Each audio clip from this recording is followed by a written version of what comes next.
E aí, Sheila Monteiro, Sociologia. Tá acabando, hein? Tá acabando, reta final, 14h15 a gente fecha. Indústria Cultural, página 284 até 300. Bom, para a gente falar de indústria cultural, a gente vai ter que também assistir, aí é interessante, eu iria até fazer as duas aulas juntas, mas eu falei, não vou embolar as estações não, depois a gente faz uma coisa junta só. A gente precisa voltar na questão da filosofia, falando sobre a escola de Frankfurt, ok? E o que acontece? Para a gente poder entender a indústria cultural em sociologia, a gente precisa já ter lido lá a escola de Frankfurt, mas entender o conceito de cultura, o conceito de indústria, ideia de culturas no plural, e aí a gente vai falar de cultura de massa e cultura popular, também trazida dessa ideia da escola de Frankfurt, indústria cultural em si, redes sociais, internet, do surgimento à expansão, então do início até o final. Para a gente poder entender esse capítulo de indústria cultural, eu fiz um corte-cola rapidinho para a gente poder entender de onde que a gente se apropria desse conceito de indústria cultural. Ele vai estar dentro do pensamento de Adorno, Theodor Adorno e Hockenheim, que cita a análise dos meios de comunicação de massa e que todo o produto dela visa o consumo dos meios de produção.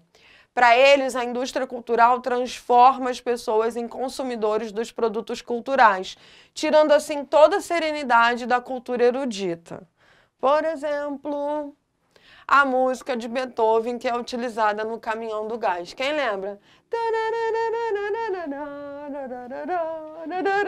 Sou péssima, né? Eu já cantei em coral, acreditem. O que acontece? A gente vai entender a indústria cultural produtora de cultura, se produz uma cultura que vende, que trabalha em cima do capital.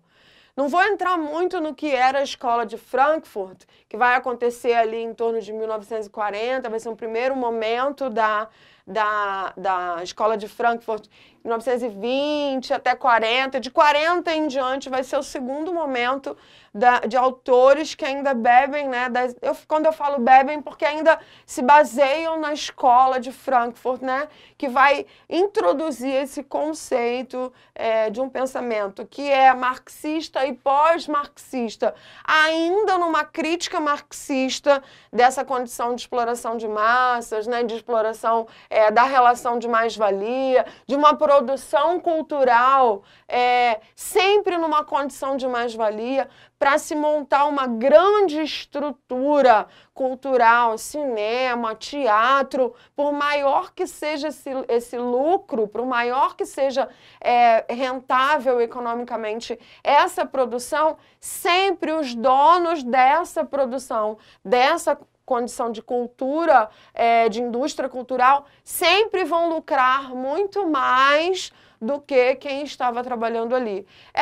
Hoje a gente consegue fazer essa leitura quando a gente pega o cinema, as grandes produções, e a gente percebe de quantos milhões gastaram ali, ok? Mas quanto de lucro a gente também tem. Então nunca vai ser uma relação que não seja de mais-valia. Sempre os produtores da indústria cultural, tal como Marx já falava, por ser uma condição ali do capital, sempre vão ganhar muito mais, vão lucrar muito mais do que os próprios que estavam ali inseridos e que ganharam também muito bem para isso, mas não numa relação equivalente. Por isso a relação de mais-valia, ok? Um aumento, sempre um ganho maior em cima daquilo que o próprio trabalhador fez. Isso aí vocês já sabem de letra. E aí, uma das críticas também à indústria cultural é essa popularização de algo que seria mais erudito. E o exemplo disso é o que a gente coloca, né, de uma maneira bem engraçada, até lúdica, né, quando a gente vai falar de indústria cultural, é para falar da música de Beethoven no Carro do Gás. Então a gente já identifica essa produção cultural que vai até atender a toda uma população, né? Essa produção de uma cultura erudita, né, de uma música clássica, né, como Beethoven, atendendo a população de todas as comunidades, tudo. Ok? Vamos lá. Características da indústria cultural. Ela vai ter 4 características muito importantes, né, que a gente situa na própria apostila. Tanto na filosofia quanto na sociologia, a gente vai entender que existem características da indústria cultural. Razão instrumental, acumulação de produção apenas para o lucro. Quando a gente fala de indústria cultural, e ela surge ali nas bases da Escola de Frankfurt, e eu preciso citar isso, mesmo não estando falando ainda da Escola de Frankfurt, que vai ser a próxima aula de filosofia, no capítulo 14, mas quando se coloca a ideia de razão instrumental, a característica da indústria cultural, existe uma razão instrumental, uma razão que se faça valer daquilo. É instrumental de instrumentalizar, de trabalhar. Ela trabalha a ideia de uma acumulação de produção apenas para o lucro. Então, quando eu popularizo Beethoven, eu não estou popularizando Beethoven para que todos conheçam apenas o Beethoven, mas eu quero vender o meu gás, ok? É óbvio que ele não sabe disso. O produtor em si não sabe, mas a galera do marketing sabe disso. Então, é uma relação de ganho ali no lucro, né? Há uma relação de ganho secundário, que na verdade vai ser o primário, né? Que é a ideia principal, que é a venda. Então, a razão instrumental nada mais é do que a acumulação de produção apenas para o lucro. Então, eu não estou popularizando Beethoven, embora eu popularize. Vocês vão entender isso pela minha aula. Talvez um leigo só vai entender que é a musiquinha do gás. Ou aquela musiquinha que faz a gente dormir. Não é assim que a galera faz? Segundo, padronização dos bens culturais, criando falsas identidades locais aplicadas a todos. Como? Produção de bens atuais criando falsas identidades locais que vão aplicar, que vão aplicar a todos. Por exemplo, uma falsa identidade aplicada numa condição local. O samba, o sertanejo no Brasil. Mas todo o nosso país gostamos ou não gostamos de certa forma. Mas o que ele está colocando aqui? Vamos popularizar uma questão do sertanejo, porque aí a gente já coloca numa determinada condição geográfica, ou o samba. Mas, de certa forma, todo brasileiro vai gostar, né? Tem gente que fala que quem não gosta de samba, bom sujeito não é. Mas tem gente que não vai gostar. Só que eu não posso classificar que é só o Rio e São Paulo que são sambistas. Eu posso ter sambistas no Sul e por aí vai. Eu também não posso criar uma falsa identidade local aplicada a todos, né? Vai ter gente que sim, vai ter gente que não. Mas há uma ideia de padronização. Quando surge lá o sertanejo universitário, né? Na galera ali, teve gente que não era universitário e gostava, ou que não estava inserido naquele mesmo contexto geográfico, social, ok? Massificação de culturas, expansão do consumo para todas as classes sociais. Mais uma vez, o sertanejo universitário, especificamente, ou mesmo o funk, que não é mais coisa de favelado. Eu coloquei aqui, até mesmo por conta da apostila, essa ideia que a gente teve durante muito tempo a respeito do funk. Há uma massificação de culturas na própria indústria cultural. A ideia é massificar culturas. Quanto maior quantidade eu alcanço de pessoas com aquilo que eu quero vender, porque qual é a maior característica, a primeira característica da indústria cultural? Razão instrumental. Eu preciso vender, ela visa o lucro. Então, à medida que eu massifico culturas, à medida que eu expando culturas, eu atendo todas as classes que no que tange ao funk, que a gente está colocando aqui, foi estigmatizado durante muito tempo de que funk era coisa de favelado, né? Tanto que a gente tem uma música, né? Não é coisa de favelado, quando toca todo mundo, né? Ninguém fica parado. E a gente sabe que ela, independente das elites, aí a gente vai falar de elite, né? Quem é elite? Aí entra na relação aqui das classes sociais, mas, bom, vamos lá. Todas as classes acabam, de certa forma, comprando a ideia dessa cultura de massa, ok? Apagamento das diferentes classes sociais, como de vestimentas e afins. Esse apagamento das diferentes classes sociais, eu gostei de falar sobre isso durante muito tempo e acho muito engraçado que quando a gente fala desse apagamento das diferentes classes sociais, como das vestimentas e afins, o cara, seu sujeito, independente da grana que ele tiver, se ele tiver num determinado lugar e ele tiver com a blusinha lá do jacarezinho, posto o jacaré no lugar certo, porque tem um jacaré que é meio torto, né? Ela coste, Adriano, o negócio do jacaré? Ela coste. Se o jacaré estiver torto, a gente sabe que o cara não teve dinheiro para comprar o jacaré no lugar certo, né? Mas é praticamente um apagamento das diferenças entre as classes a partir do vestimento da vestimenta e afins. Se você estiver num determinado lugar comprando a ideia de que você é igual ao outro, mesmo que você não tenha grana, se você está vestido como o outro, há um apagamento de diferenças.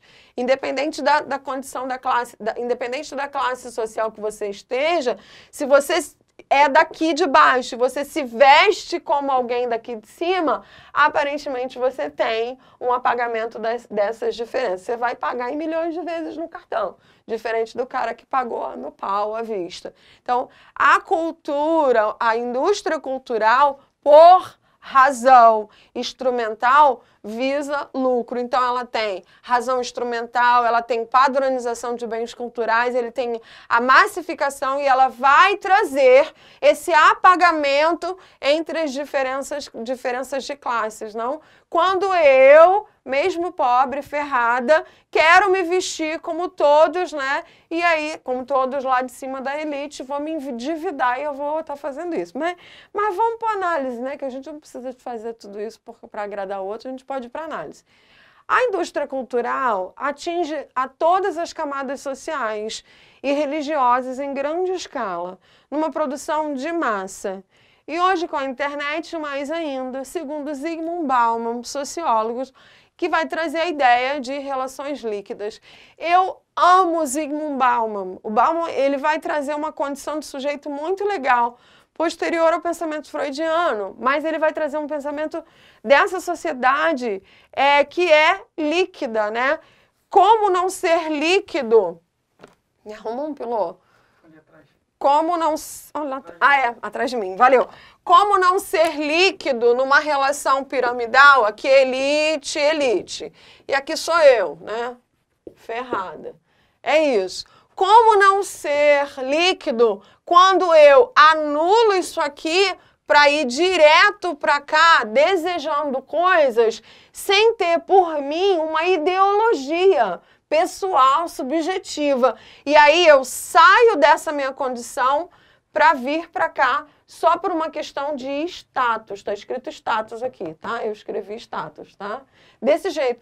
Então, o Bauman vai falar que a indústria cultural, de certa forma, quando ele cita as relações, quando ele fala, quando ele versa sobre as relações líquidas, ele também, de certa forma, inclui a indústria cultural. Quando eu me anulo de uma maneira muito rápida, sem ter uma proposta ideológica subjetiva, intrínseca, minha, deixo de ser sujeito para ser objeto de uma cultura de massa popular, de uma indústria cultural.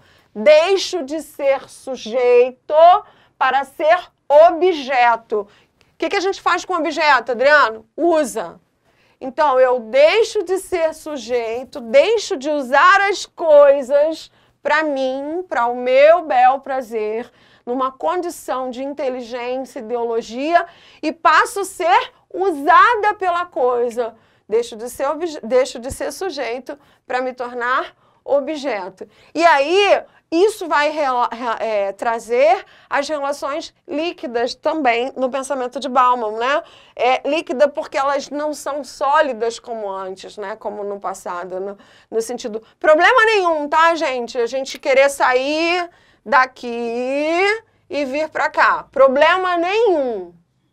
Desde que isso seja algo subjetivo, intrínseco do seu eu. Problema nenhum a gente melhorar de vida, passar num concurso, se estabelecer, se organizar para ter o melhor, Lacoste, desde que não seja com o jacaré com a bunda para baixo ou para cima. Problema nenhum, tá? Ter os Rolex tudo da vida, ter a grana tudo para... Não tem problema. Desde que isso seja algo seu, por desejo, não porque todos fazem, tá? Então, deixa eu apagar que os meus desenhos são ótimos. Eu tenho um amigo, Pátio Urbano, ele é maravilhoso. Ele falou que meu desenho não é ruim, não. Eu falei, não, é péssimo. Então, vamos lá. Ele é cartunista, né? Então, mas também não vale porque é meu amigo. Vamos lá, gente.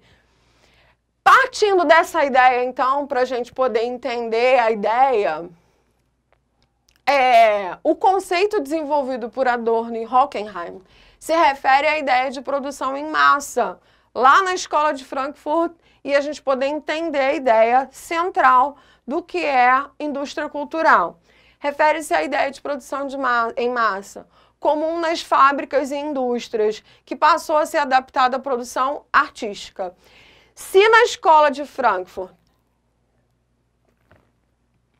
a ideia era fazer uma crítica em cima do pensamento marxista, fiquem preocupados agora. Ela está falando de escola de Frankfurt, calma, porque se você já assistiu a minha aula de 14, o 14 de filosofia, você vai poder entender. Se você assistiu o primeiro, beleza, você já está tranquilo. Se você não assistiu, vai lá e assiste a de filosofia para você poder entender melhor. Mas fica tranquilo porque a gente vai trocar essas ideias também no Zoom. O que acontece?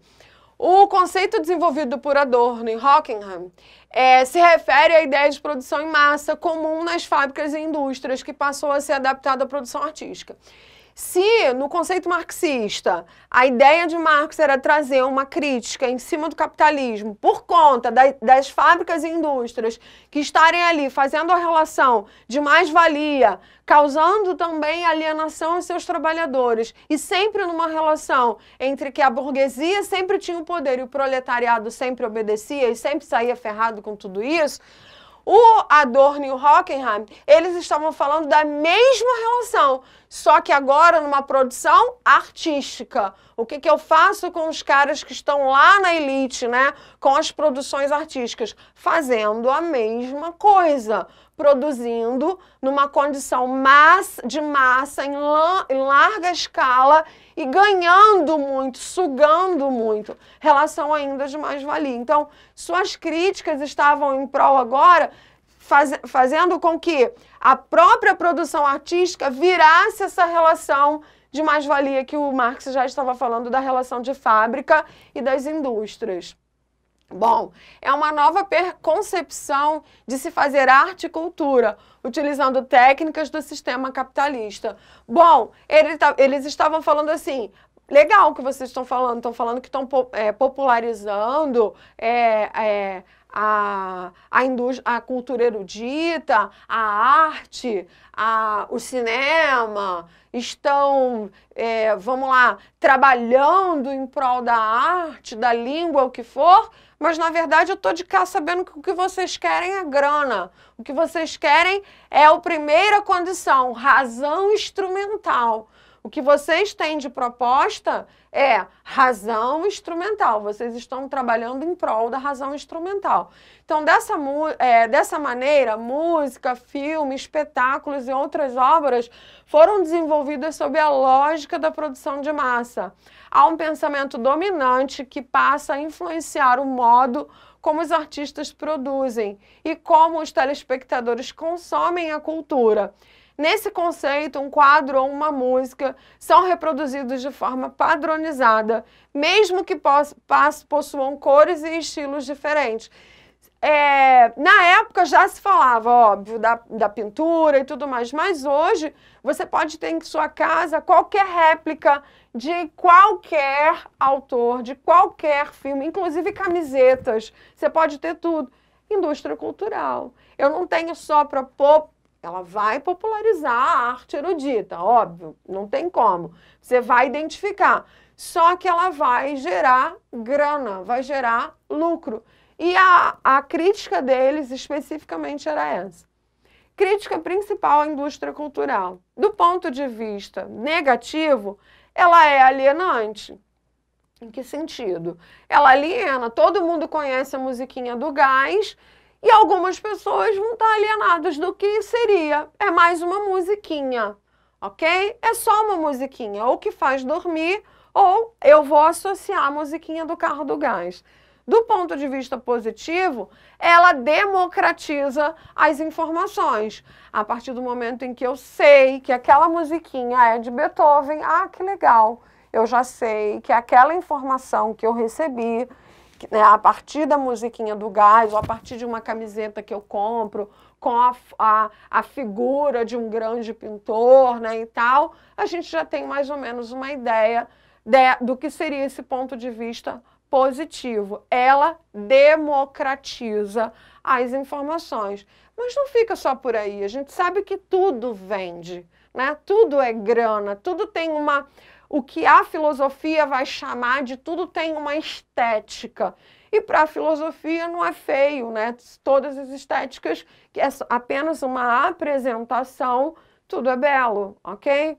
Então vamos lá, tópicos a serem rememorados. A indústria cultural gera produtos com objetivo de lucro. Ponto. Então toda vez que eu falo de indústria cultural, eu vou falar que ela está gerando produtos com objetivo de lucro. E quando se fala de indústria cultural, eu estou falando de uma cultura que antes, lá das elites erudita, está sendo popularizada às outras classes, tá?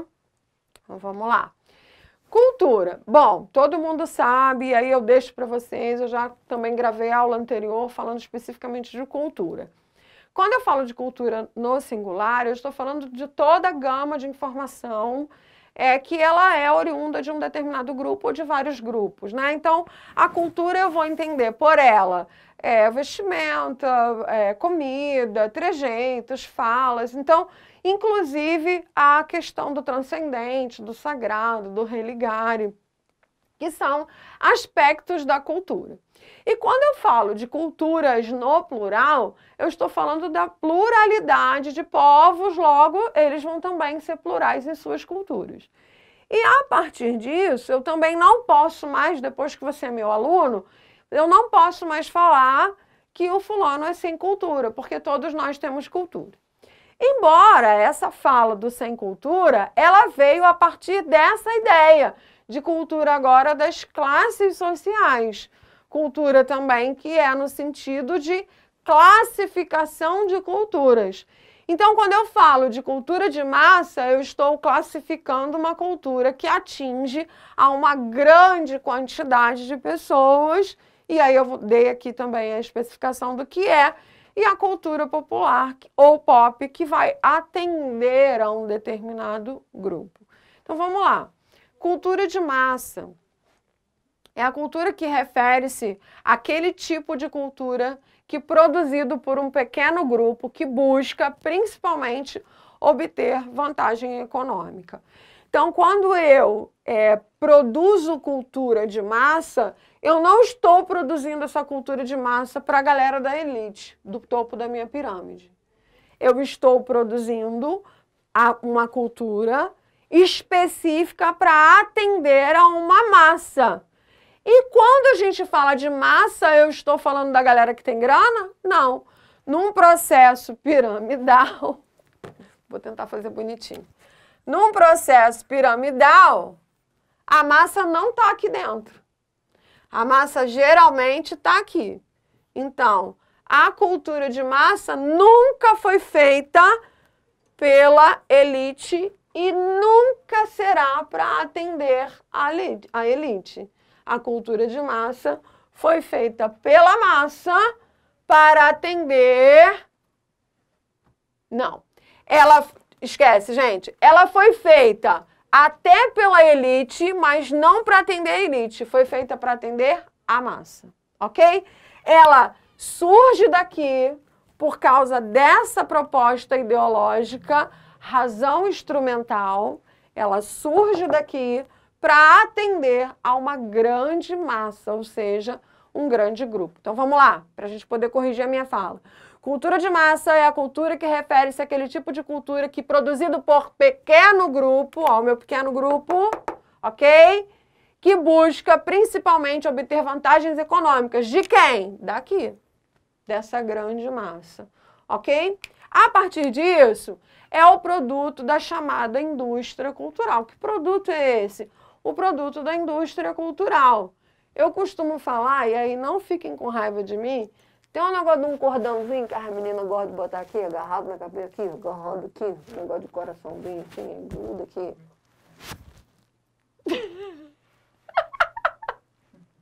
A Adriana acabou de me sinalizar que eu estava atrapalhando o microfone. Tem um negócio de um cordãozinho que as meninas usam agarradas aqui, igual que eu fiz aqui com o meu microfone, agarrado. Com certeza, esse grupo que produz essa cultura aqui, o porquê, jamais vai usar. Jamais, entre aspas, né? Porque não é o meu óculos, então a gente não está falando de uma condição, a gente está falando de seres humanos. Mas ele vai atender a essa aqui, a esse grupo, a essa massa. E aí ele está falando de várias outras questões que podem abrir precedentes para a gente trabalhar em cima disso. Mas a ideia central é o produto da chamada indústria cultural, consistindo em todos os tipos de expressões culturais que são produzidos para atingir a maioria da população, com o objetivo essencialmente comercial. O que a gente fala? A ideia que a gente colocou lá, razão instrumental. Então, eu tenho uma razão da indústria cultural, razão instrumental.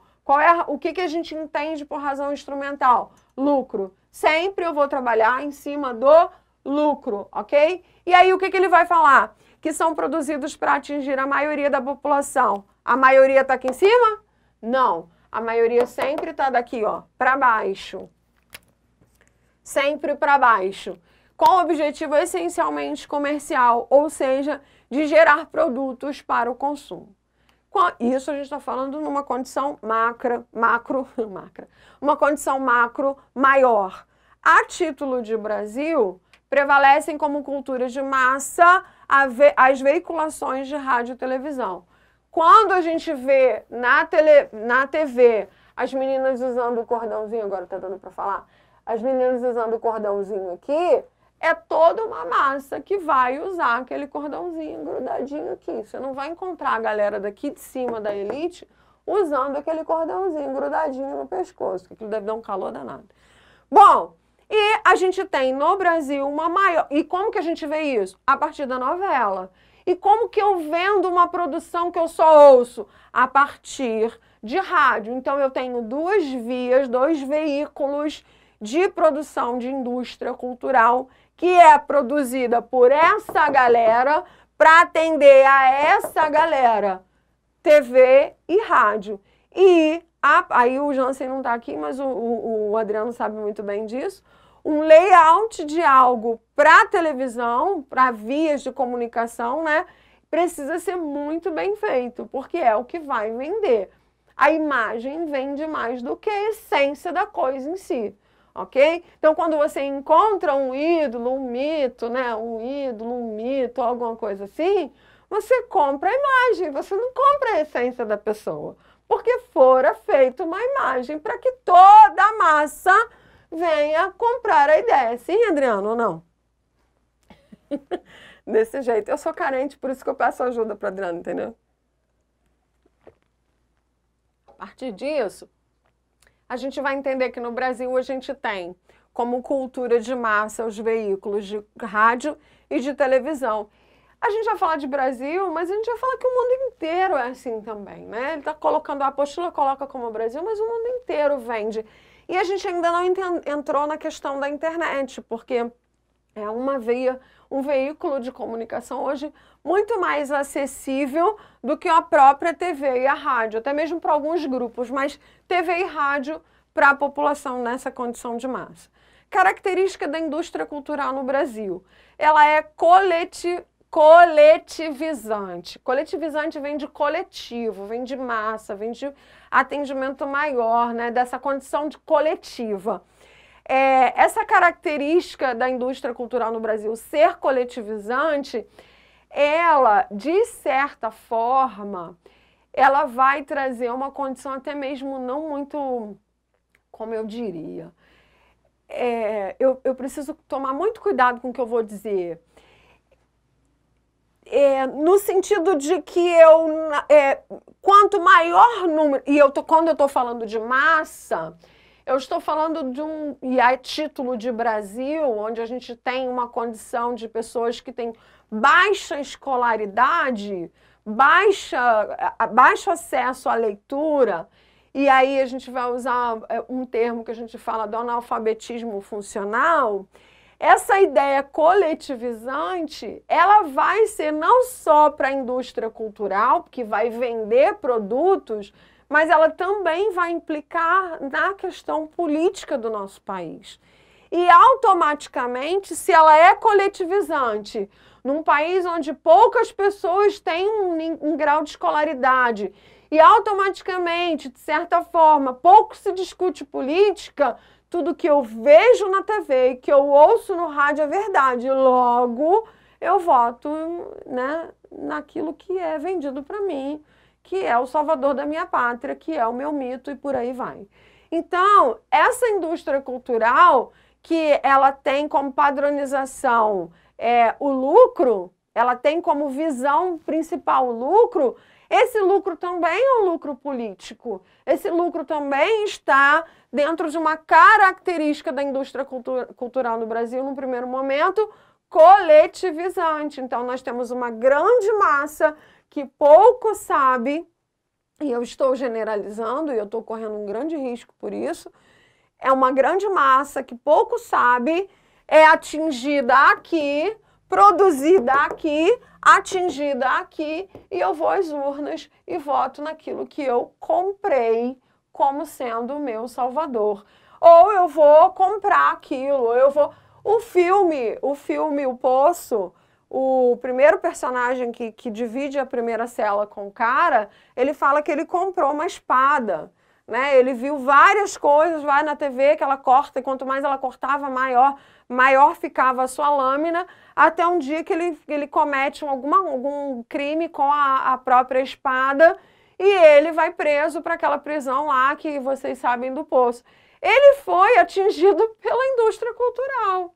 Ele era um homem dotado de raiva, ele era tomado por uma raiva, ele era tomado por um ódio social, coletivo, coletivizante, e na TV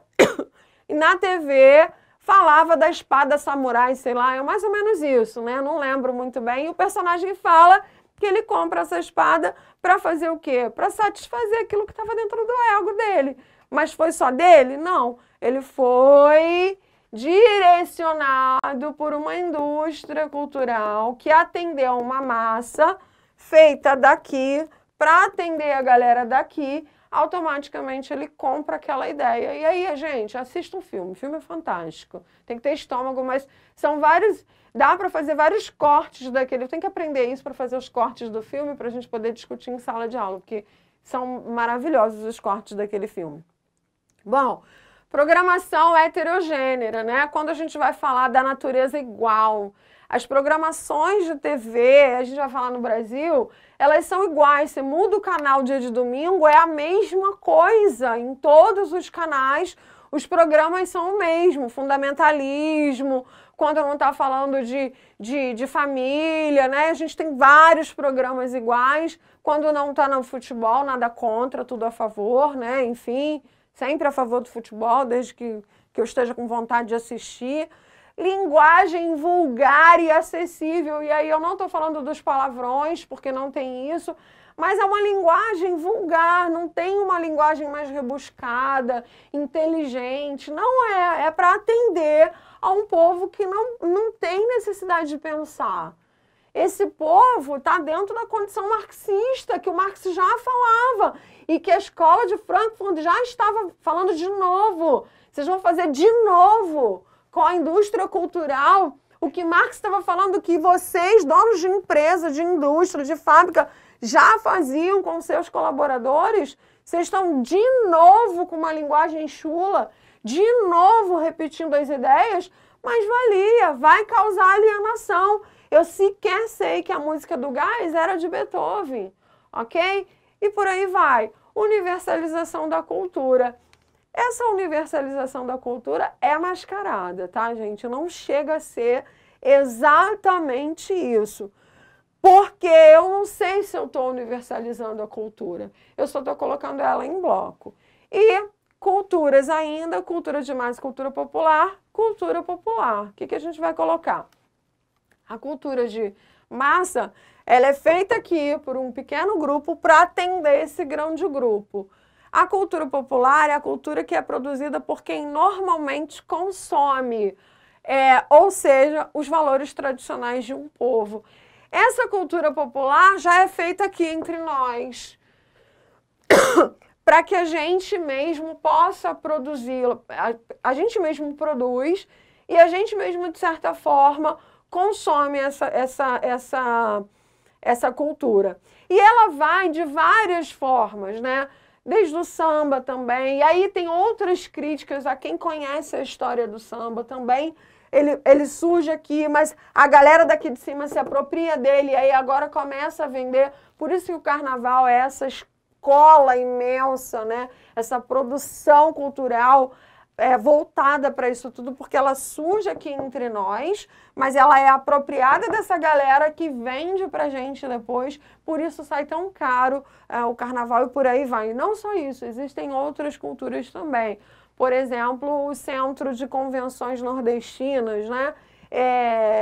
Não sei se é esse o nome que fala, eu agora me perdi, mas ele é uma cultura regional, uma cultura do povo, uma condição estruturada de cultura popular, literalmente, e ali é muita grana que rola ali dentro, né? E a gente sabe disso. Então vamos lá, a cultura popular é uma expressão que caracteriza um conjunto de elementos culturais específicos da sociedade de uma nação ou região. Muitas vezes classificadas como cultura tradicional ou cultura de massas. A cultura popular é um conjunto de manifestações criadas por um grupo de pessoas que têm uma participação ativa nelas. A cultura popular é de fácil generalização e expressa uma atitude voltada por várias gerações em relação a um determinado problema da sociedade. Problema, né? Enfim, se a gente não estiver falando de grana, tá tudo certo. A grande maioria da cultura popular é transmitida oralmente dos exemplos dos elementos mais velhos da sociedade para os mais novos. Eu produzo a cultura popular aqui dentro, na minha própria condição cultural regional. Né? A gente sabe de onde surge o samba, de onde veio as nossas condições de comida. Cultura popular, ela está lá no cerne do que seria a cultura, grosso modo, que a gente explica desde o início das nossas aulas. Toda a gama de informação oriunda de um determinado grupo. E ela, automaticamente, ela vai ser apropriada e vai ser vendida para, ok? Ela vai ser consumida por, não só entre nós, que trabalhamos em cima dessa cultura, da comida, da vestimenta, das festas, né? Por exemplo, a festa junina, julinas e agostinas, estamos aí interrompidos, tem uma galera fazendo isso direto em casa, né? Fazendo as suas próprias festas. Eu adorei, vou fazer a minha sozinha. E a gente vende, de certa forma, a gente acaba vendendo isso também. E a gente fecha especificamente, em meados do século XX, já se percebia o poder da mídia e dos meios de comunicação sobre o consumo e a conduta de boa parte da população mundial. Talvez por isso abrimos tal discussão ainda no campo da indústria cultural, que é redes sociais e internet. Essa última parte da nossa apostila, página 290 especificamente, ele vai abordar as redes sociais e a internet, e a gente vai entender que tanto as redes sociais quanto a internet, elas também são produção da indústria cultural, de certa forma. Nós não estamos podendo, por conta do Covid-19, a gente não está podendo participar de shows, não pode, a gente está em quarentena, a gente não sabe o que vai acontecer, a gente não sabe nem quando, vai ser no último momento, acho que a última coisa que vai acontecer, aglomeração, acredito que vai ser isso. Mas as lives estão bombando, e as lives não bombariam mesmo, se a gente não tivesse a internet, óbvio, né? Só que a gente só consegue pensar isso com a nossa cabeça de hoje, porque a nossa cabeça de 20, 30 anos atrás, ou 50 anos atrás, jamais a gente poderia pensar isso. Era dentro de casa, ponto, e acabou. Nós somos uma geração que está altamente conectada. A nossa geração já se conectou. Inclusive eu, que sou um zero à esquerda para questões tecnológicas e tudo mais.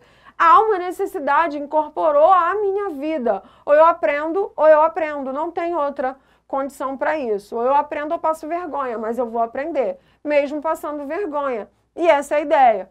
Então, o que ele vai colocar a respeito das redes sociais e da internet? Eu achei muito legal o autor da apostila quando ele coloca isso, porque ele coloca assim, e aí eu faço as minhas provocações, óbvio que eu sempre vou fazer as minhas provocações. Uma das principais características das redes sociais é uma abertura, amplitude dada aos movimentos que ela proporciona. Nas redes sociais, e aí a gente sempre vai falar disso, eu lembro que eu falei disso ano passado e eu vou falar sempre isso, e acabou que eu falei disso agora há pouco, quando eu falo de indústria cultural. A rede social, eu vendo uma imagem, eu sempre vou vender uma imagem, qualquer pessoa, tá? Eu vou vender uma imagem, a imagem que eu quiser eu vou vender. Eu posso estar toda cagada e eu vou lá vender uma imagem de que eu estou feliz, sorridente, alegre e contente. E automaticamente isso, psicanaliticamente falando, psicologicamente falando, eu causo no outro uma amplitude, uma abertura de que o mundo é feliz.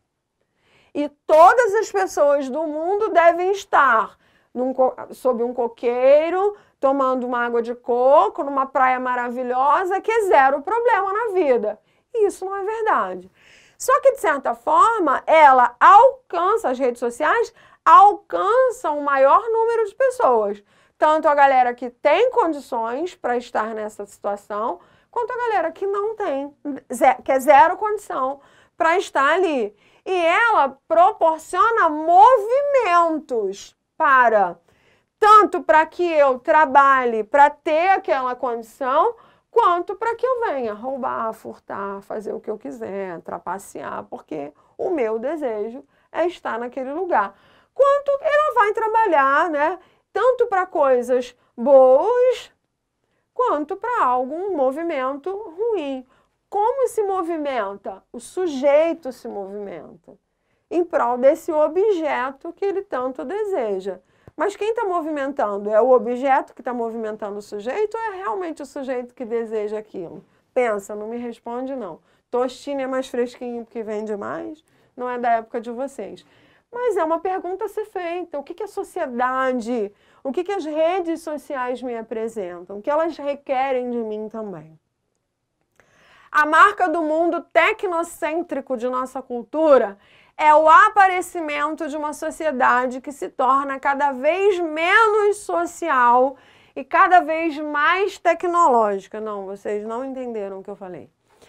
A marca do mundo tecnocêntrico de nossa cultura é o aparecimento de uma sociedade que se torna cada vez menos social e cada vez mais tecnológica. Provocações. Covid-19, será? Fomos obrigados a ficar dentro de casa. Ué, mas a gente não tem tecnologia? Tá tranquilo, a gente vai ficar dentro de casa tranquilão. Tecnologia trouxe a gente para isso. O ser humano, por mais que seja tecnológico e aparentemente seja menos social, é do humano, condição humana. É o que a gente vai chamar de ontológico na filosofia. É ontológico, o ser humano é social. Todo ser humano gosta de sentar num bar, beber alguma coisa, nem que seja um suco. Sentar, bater um papo, jogar um futebol, dar um abraço num colega. Nós somos, por mais que a gente ande conectado, somos altamente sociáveis. Agora, essa crítica, essa fala a respeito das redes sociais foi antes da pandemia. Então, o que era, gente, na minha live, né, quando eu fiz a minha live sobre ansiedade em quarentena, o que eu era antes das redes sociais e o que eu sou agora, como eu vou me tornar depois disso?